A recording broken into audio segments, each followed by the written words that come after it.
represento a la Secretaría General de Gobierno de la provincia, soy subsecretario de Relaciones Interprovinciales y además tenemos la responsabilidad de presidir el ente autárquico que generó la provincia, que es el ente que promociona y promueve el corredor bioceánico norpatagónico. Primero y principal, agradecerles muchísimo la invitación.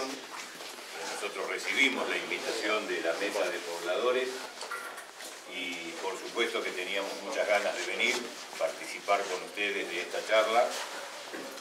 En este caso en particular, Luis Giordano, que está aquí, es el coordinador general del Corredor Bioceánico Norpatagónico.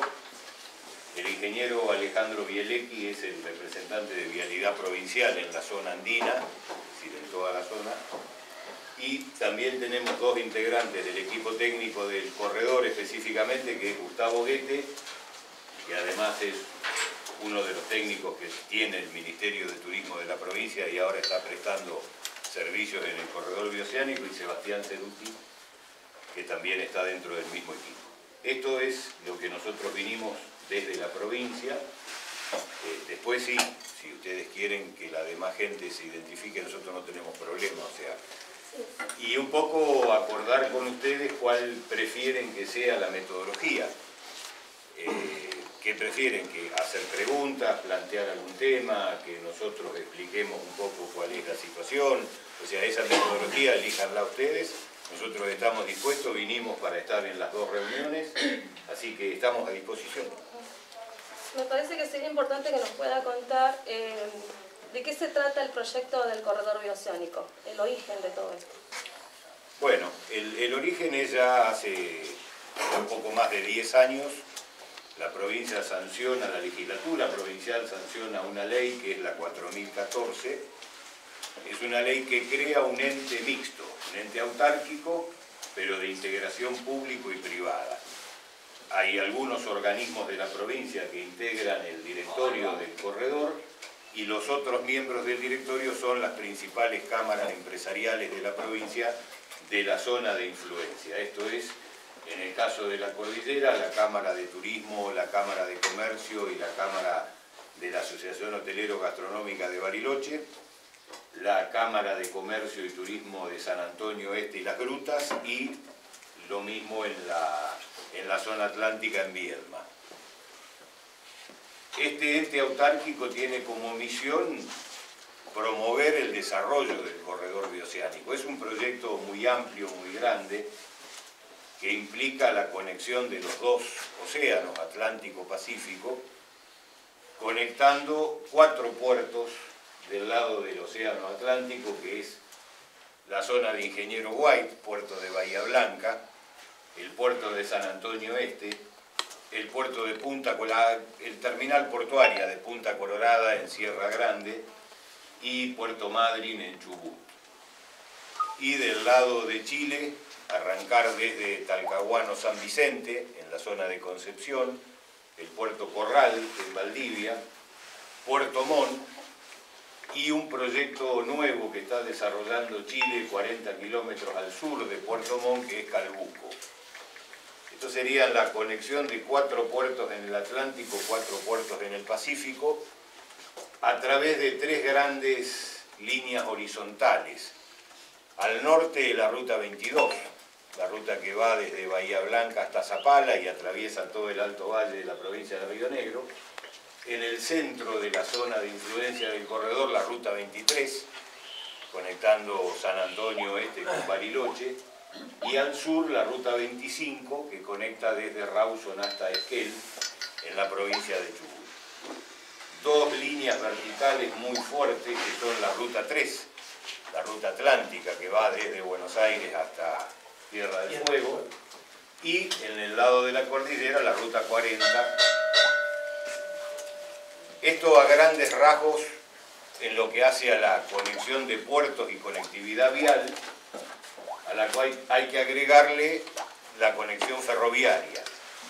Ahí tenemos un ferrocarril que es el General Roca, que va desde Constitución hasta Bahía Blanca, y allí abre 2 ramales, uno que va paralelo a la Ruta 22, que conecta desde Ingeniero White hasta Zapala, Lonquimay en Chile, que es el Ferro Sur, el actual Ferrocarril Sur.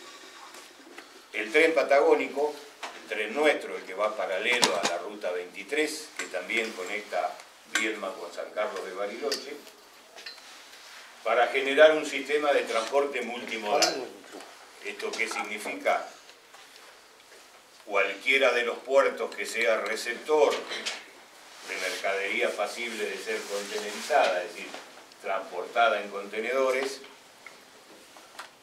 transportarlo a camión hasta la primera terminal ferroviaria, poner los contenedores en una planta de transferencia encima de los ferrocarriles, y esto hace que se preserven muchísimo las rutas,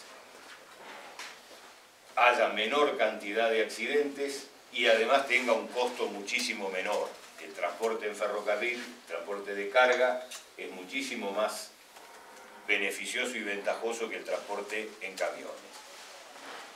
Dentro de este proyecto hay 3 pasos, 2 que son los centrales, 2 pasos fronterizos que son los que concentran la mayor cantidad de tránsito y tráfico, tránsito de personas y tráfico de mercadería, que son Pino Achado, el Neuquén, que conecta Zapala con Temuco, y Cardenal Zamoré, el Cardenal Zamoré que todos conocemos. En el proyecto del corredor bioceánico existen varios temas que hacen a la producción, a buscar el desarrollo económico y social de las comunidades. Esto es todos los mercados potenciales, las economías regionales, los hidrocarburos, fruticultura, la ganadería ovina y bovina, la apicultura, es decir, todo lo que son los mercados potenciales. Pero además hay un componente económico importantísimo que es el tema del turismo.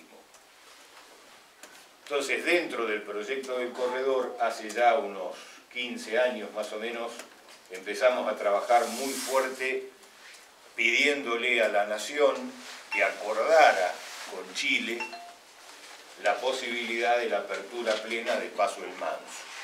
El Paso El Manso y la Ruta 83, la Ruta Provincial 83, forman parte del proyecto del corredor bioceánico como un componente turístico. Es decir, como un desarrollo económico dependiente del negocio del turismo. Primero hay que aclarar, para que se entienda bien, que las provincias no tienen jurisdicción y no tienen posibilidades de intervenir en lo que son acuerdos internacionales. Eso, de acuerdo al primer pacto federal de la historia, las provincias delegaron en el gobierno nacional la facultad de las relaciones internacionales. Entonces, lo que hacen las provincias es solicitar, en el caso de Argentina, solicitar al gobierno federal la posibilidad de acordar con el país vecino la apertura de un paso o la conectividad de un paso fronterizo. En esto, la provincia ha dado muestras de tener muchísimo interés en el Paso Manso. Comenzó con la donación de 4 hectáreas a la Nación, una donación gratuita pero con cargo. Gratuita significa que se trasladaron esas 4 hectáreas al dominio del gobierno nacional, pero el cargo era que, como contrapartida, el gobierno nacional debía construir en esas 4 hectáreas el complejo fronterizo. Es decir, migraciones, aduanas, gendarmería. Son las 4 hectáreas donde actualmente está funcionando este mini complejo fronterizo que tenemos en la zona del Manso. Durante muchos años había ahí una cosa muy graciosa, los que conocen Chile y conocen los modismos de Chile lo van a entender. Comenzaron a hablar alguna vez del Paso del León y otra vez del Paso del Manso, entonces había un tema ahí de decir, bueno, ¿cómo se llamaría? ¿El León Manso o el Manso León? En el año 2009 nosotros propusimos a la Cancillería Argentina que, en razón de que venía el año 2010, el paso se llamara el Paso del Bicentenario, porque los dos países festejaban los bicentenarios de su independencia en el mismo año 2010. Después eso no cuajó, quedó ahí, sigue siendo de un lado el Manso, del otro lado el León. La situación generalmente, cuando hay un acuerdo bilateral de estas características, la Cancillería lo maneja con un documento que se llama cartas reversales, que para que se entienda es como si fuera un espejo, digamos. Lo que un país hace de un lado de la frontera, el otro lo replica y se ponen de acuerdo en hacer las mismas obras de infraestructura, las mismas inversiones y los mismos montos presupuestarios. En el caso del Manso tenemos una situación anómala, rara, extraña, que es toda la infraestructura e inversiones que se está haciendo del otro lado es de una empresa privada. Es decir, no del país, ni de una comuna, ni de una alcaldía, como en el caso de ellos, sino que es una empresa privada. Una empresa privada que va a construir una central hidroeléctrica de paso, de las llamadas centrales de paso, y por eso subcontrató a otra empresa privada para hacer un camino para llegar desde Puerto Cochamó hasta el lugar donde va a estar la central hidroeléctrica. Porque en estos 15 años que pasaron, Chile nunca tenía demasiada intención de abrir ese camino. No existía cada vez que íbamos a los comités de integración o en las reuniones de los grupos técnicos mixtos que se suelen hacer entre los dos países, o las reuniones de los gobernadores argentinos con los intendentes regionales chilenos, siempre nos encontrábamos con una resistencia del lado de Chile, fundamentalmente en el caso de Vialidad Nacional de Chile, de que no era rentable la apertura de ese camino, una geografía muy complicada, había que hacer mucha inversión en infraestructura, y siempre Chile estaba reticente. Nosotros contábamos por lo menos con esta Ruta 83 en las condiciones en que todos la conocen, con el trabajo que permanentemente hace Vialidad Provincial, y ahora nos encontramos con esta otra realidad, que es el avance que ha tenido Chile del otro lado, a través de esta empresa privada, de la construcción del camino. El camino también es privado, y se han firmado unos acuerdos rubricados por el Gobierno Nacional de Chile entre la Alcaldía de Cochamó y algunas comunas, como la del León y demás. Se ha firmado un convenio con la empresa y la empresa se compromete a que el camino sea de uso público. Nosotros tuvimos acceso a esa documentación, está firmado por la empresa Mediterránea y por el alcalde de Cochamó, Soto Sotomayor, y algunos representantes de las comunas. Es decir, ese camino va a ser de uso público. Como contrapartida, nosotros estamos ahora insistiendo frente a Nación para decir, muchachos, guarda, porque Chile va a llegar al límite en algún momento, va a abrir su conectividad con Argentina y nosotros tenemos que estar preparados para eso. ¿Preparados qué significa? Significa tener del lado de la frontera para acá, es decir, lo que es territorio argentino, una infraestructura de camino que permita el mayor aprovechamiento posible de un flujo turístico que sin duda todos los estudios que se han realizado marcan que es interesante y que es importante. Porque a su vez Chile está avanzando con un camino que es el otro camino, el de Paso Puelo, avanzando muchísimo, ya pasando Llanada Grande, Segundo Corral, hacia lo que va a ser el Paso Puelo, que tiene algunas otras limitaciones ahí cuando llega a Chubut, por debajo del paralelo 42, porque entra en territorio de parques nacionales, lo cual va a tener restricciones que son distintas. Distinto es el caso este, que toda la margen sur, llamémosle así, del río Manso, es territorio provincial y la margen norte es parques nacionales, con lo cual del otro lado del río habría muchas trabas, digamos, para desarrollar.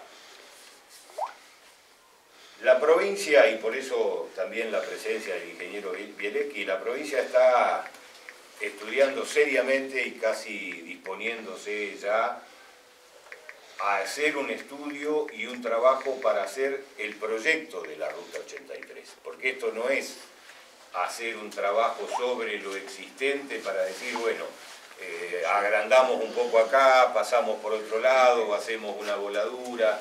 O sea, lo que hay que hacer es un proyecto ejecutivo, un proyecto de ingeniería y diseñar realmente qué es lo que se quiere hacer desde el límite hasta la Ruta 40. Después yo le voy a ceder la palabra al ingeniero Bielecki un poco que abunde sobre esto porque obviamente no es mi tema, yo de ingeniería vial nada.